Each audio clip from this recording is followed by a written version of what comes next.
यमराज ने इस औरत को क्यों सजा दी? क्या पूजा पाठ करने से स्वर्ग की प्राप्ति होती है या नर्क की? आइए जानते हैं। बहुत समय पहले की बात है। एक नगर में धनवंती नाम की एक औरत रहती थी। बाहर से वह बहुत धार्मिक दिखती थी। वह रोज मंदिर जाती, व्रत रखती और लोगों के सामने दान भी करती थी। समाज में उसकी छवि एक पुण्य आत्मा स्त्री की थी, लेकिन उसका असली स्वभाव कुछ और ही था। अपने घर में वह नौकरों से कठोर व्यवहार करती थी। गरीब लोग जब उसके दरवाजे पर मदद मांगने आते, तो वह उन्हें अपमानित कर भगा देती।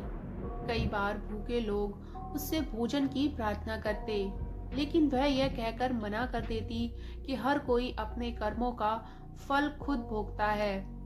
उसके मन में दया और करुणा का भाव बिल्कुल नहीं था।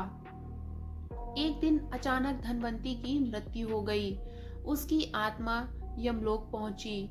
वहां उसने यमराज का विशाल दरबार देखा, जहां चित्रगुप्त उसके कर्मों का लेखा जोखा पढ़ रहे थे। धनवंती को पूरा विश्वास था कि उसे स्वर्ग मिलेगा, क्योंकि उसने पूजा पाठ और दान किया था।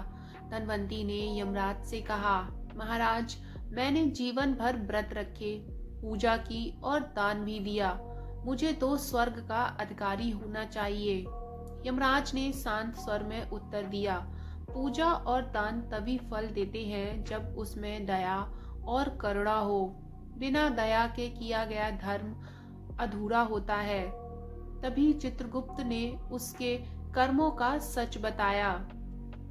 उन्होंने कहा कि धनवंती ने कई बार भूखे को भोजन नहीं दिया, जरूरतमंदों की सहायता नहीं की और अपने घमंड में दूसरों को तुच्छ समझा। यमराज ने कहा, जिसने जीवन में दूसरों के दुख को नहीं समझा, उसे अपने कर्मों का फल भोगना ही पड़ता है। यह कहकर उन्होंने आदेश दिया कि धनवंती को ऐसी जगह भेजा जाए जहां वह भूख, अपमान और पीड़ा को महसूस कर सके, ताकि उसे दया का वास्तविक अर्थ समझ में आए। धनवंती रोने लगी और क्षमा मांगने लगी, लेकिन यमराज बोले, जीवन में मिला हर क्षण सुधार का अवसर होता है। जो समय रहते नहीं समझता, उसे कर्म सिखाते हैं। इस प्रकार धनवंती को उसके कर्मों के अनुसार सजा मिली। कहानी की सीख। यह कहानी हमें सिखाती है कि केवल पूजा पाठ और दान ही पर्याप्त नहीं है। दया, करुणा और दूसरों की सहायता ही सच्चा धर्म है। जो व्यक्ति दूसरों के दुख के प्रति संवेदनशील नहीं होता, उसे अपने कर्मों का फल अवश्य मिलता है।